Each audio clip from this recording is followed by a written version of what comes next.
Joey, what do you see as your main focuses this spring offensively? Overall, as an entire offensive unit, main thing is that these guys understand that what we were able to accomplish last year does not just happen because you are here and you were the #1 offense in the country. You don't just get to be that next year. Making sure that everybody knows the amount of work that went into that, remembers the guys that were here that did it. You got to remember what you put in to make that happen, and the new guys just got to understand that just because you come into this system with this group of guys around you, you don't just get to do what a Jalen Hyatt or a Cedric Tillman or a Hendon Hooker did. They put in the work to go earn that, and that's what the main focus for the entire offseason is, that we have to start back at square one. Last year's plays have absolutely nothing to do with next year's. Patrick, then Austin. Joey, with Coach Ablin stepping in that tight end's role, you've worked with him going back to Missouri, UCF, now here. He's maybe not a guy that's known a whole lot outside of the building, but how would you describe his style and what he's going to bring to that room? Yeah, Abe's does a great job with scheme. He's a schemer. He's always done that from back at UCF to here now. He's great in the run game. He's great in protections from being in that side of the ball as a player as well. So a lot of our run game this year had his handprints all over it, and he's also an elite teacher of football. Not just a communicator of information, but he can teach at a really, really high level, and that's something that I know Coach Heupel values in this building, is having guys that can teach, not just tell you what's been told to them, but actually teach it and convey it to each person individually. We hadn't talked to you since you had a couple of offensive transfers. John Campbell, your thoughts on him, and then Dante Thornton. Where do you feel like, what he brings to the offense, and kind of where do you envision him, being in the offense?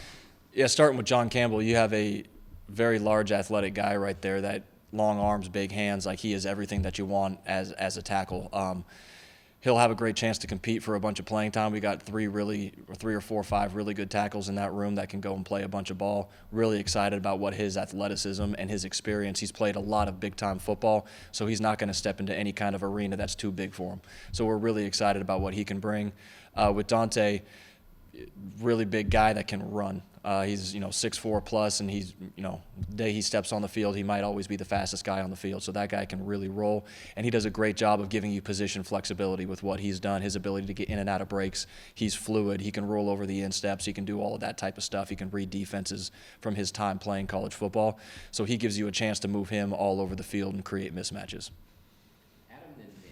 Joey, first off, what's the plan to add, I presume, a third quarterback at some point? And secondly, when you look at Joe's film, game film only, not practice, what's your assessment of what you saw he did just in games last year? Joe did a great job when he was the backup last year of preparing himself like he was the starter, which is why whenever he came in the game, he played at a really high level. When he moved over to the starter at the end of the year, same type of guy. He didn't change. He wasn't like, okay, now I have to be different because I'm in that starting role. Like, hey, I'm a different guy now. I changed the way No, he's still him. He's still himself moving forward.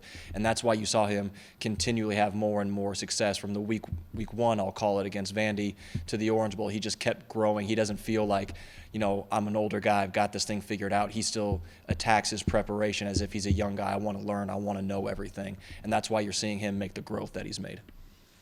Joe, in terms of play calling, your role, administrative things like that, how much did the Orange Bowl look like how it's going to be moving forward this season?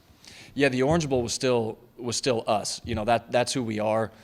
We're going to play with tempo. We're going to go vertical on people. We're going to dictate the pace of play. We're going to dictate what the defense can and can't do, when they can sub, when they can't. The aggression with what we attack with, we try to score from all over the field.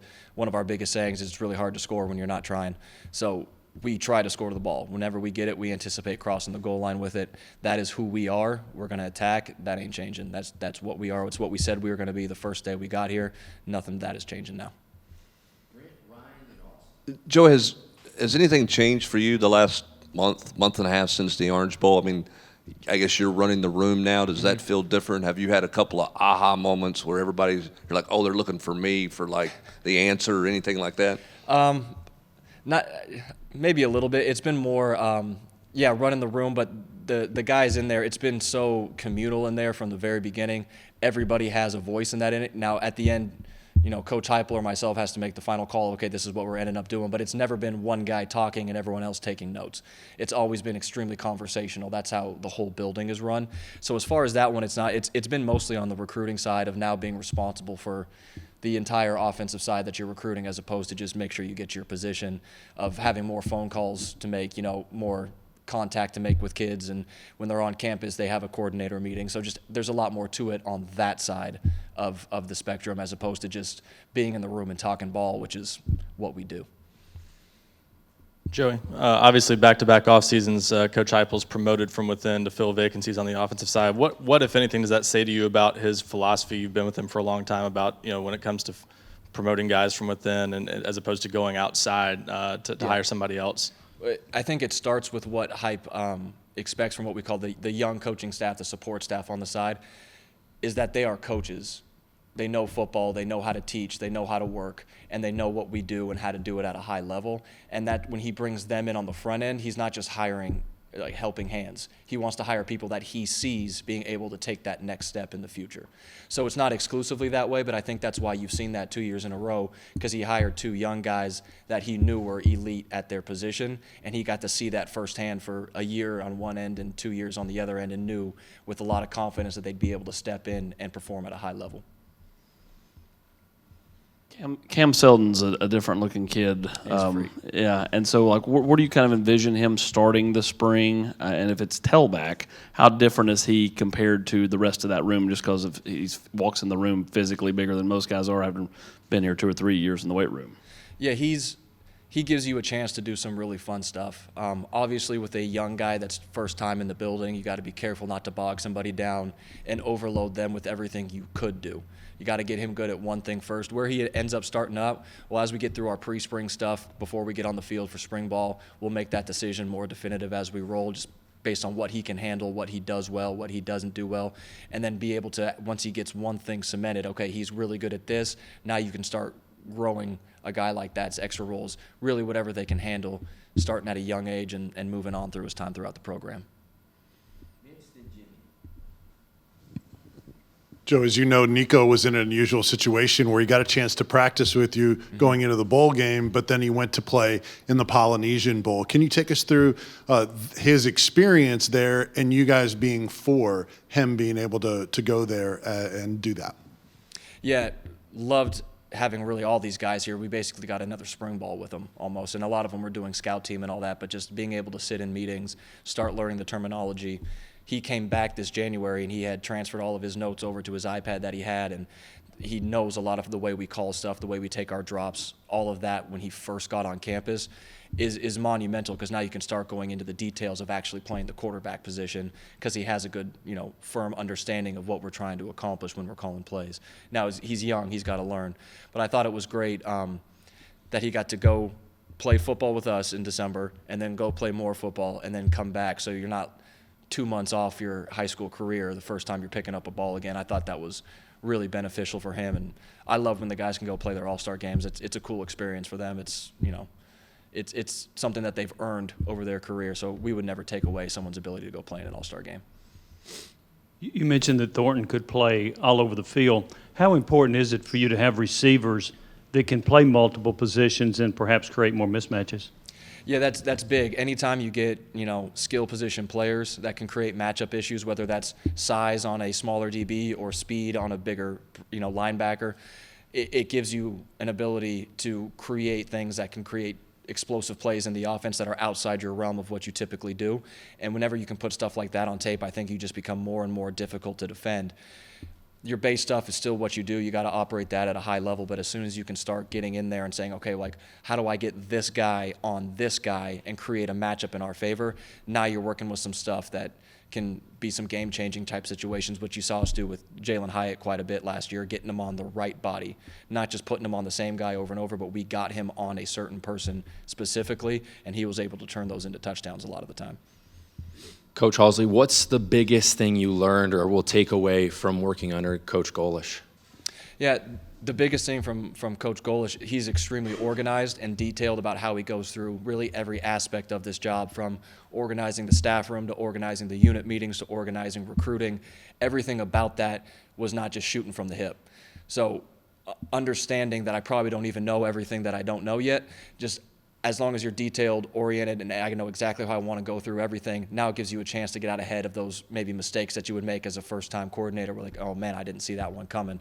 So learning from him has been really big time as far as making sure you got all your ducks in a row and that you're ready to go, because the meeting's going to roll as you roll now.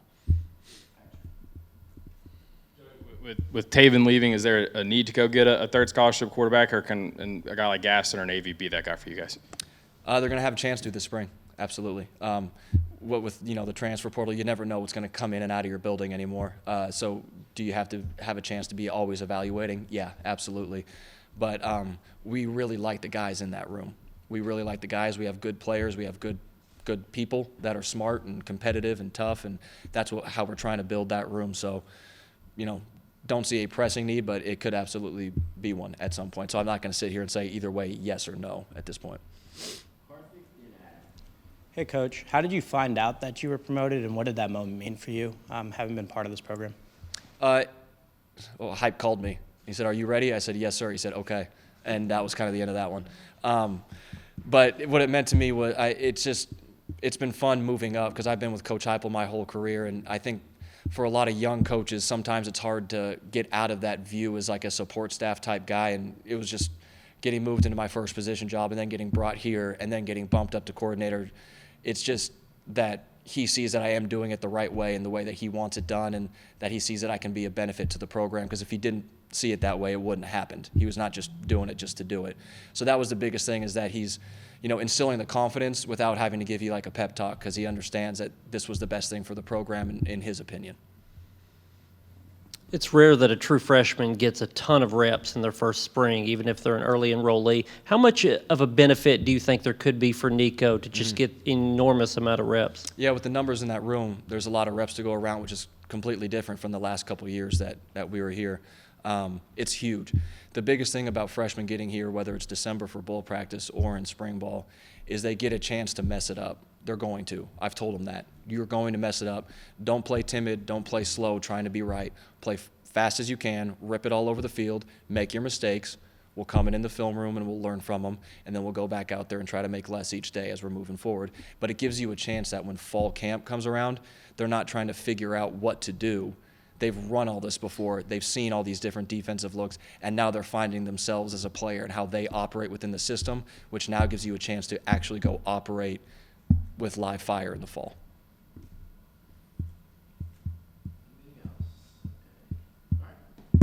Thank you.